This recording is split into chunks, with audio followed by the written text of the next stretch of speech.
Release of House tax bill delayed until Thursday. Washington, Reuters. Republicans in the U.S. House of Representatives will delay the release of long-awaited tax legislation by one day until Thursday, the head of the chamber's tax writing panel said late on Tuesday. In consultation with President Trump and our leadership team, we have decided to release the bill text on Thursday, House Ways and Means Committee Chairman Kevin Brady said in a statement. We are pleased with the progress we are making, and we remain on schedule to take action and approve a bill at our committee beginning next week, the Republican lawmaker added. In a tweet on Tuesday night before Brady's statement, President Donald Trump said the Republican House members are working hard and late toward the massive tax cuts that they know you deserve. These will be biggest ever. Republicans, who control both chambers of Congress, are looking to tax reform for their first legislative victory since Trump took office in January.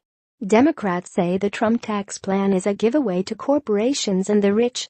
Two sources with knowledge of the discussions said earlier on Tuesday that the bill, which had been expected on Wednesday, would emerge a day later to give lawmakers additional time to address differences over the tax treatment of retirement savings accounts and a deduction for state and local tax payments.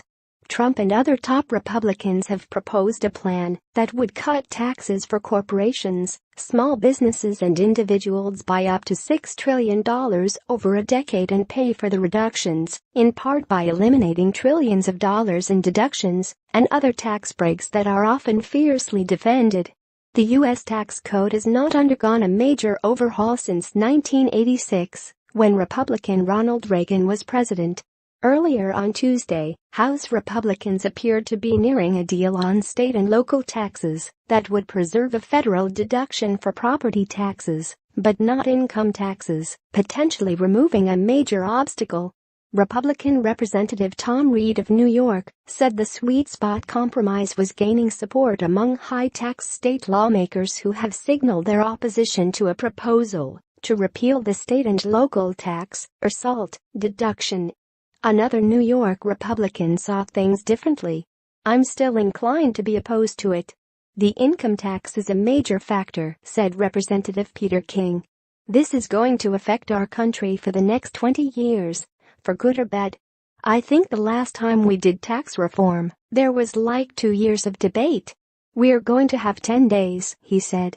The SALT compromise would reduce, but not eliminate, a disproportional tax impact on upper-middle-class families in high-income tax states such as New York, New Jersey and California. Those states send enough Republicans to Congress to derail a tax bill.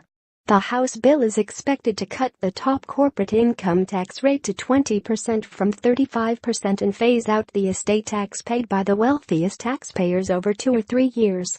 It may also set a repatriation rate for U.S. businesses with profits overseas, according to a source familiar with a Tuesday meeting between House Speaker Paul Ryan and conservative groups. It is also likely to set a 15% minimum tax on active foreign income of U.S. corporations, according to lobbyists with knowledge of negotiations.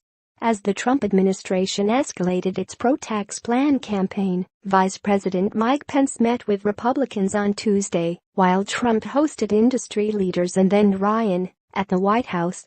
Trump said at the White House he wanted Congress to pass tax reform bills by the U.S. Thanksgiving holiday on November 23. A proposal to limit how much money Americans can direct to their 401(k) retirement accounts and individual retirement accounts, IRAs, on a pre-tax basis is meeting resistance, including from fund managers who handle 54 million such accounts.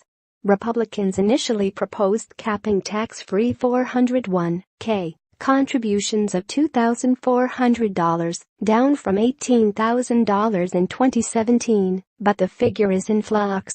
We are either going to strengthen the 401(k) TES and IRAs so people can save more, or we will leave them as is, Brady told reporters. Senator Heidi Heitkamp, one of the few Democrats being courted by Republicans, said she could not support lowering the cap on tax-free retirement contributions. I will not vote for that, she told reporters. Reporting by David Morgan and Amanda Becker. Additional reporting by Ginger Gibson, Jeff Mason, Susan Cornwell and Richard Cowan. Editing by Diane Kraft and Peter Cooney.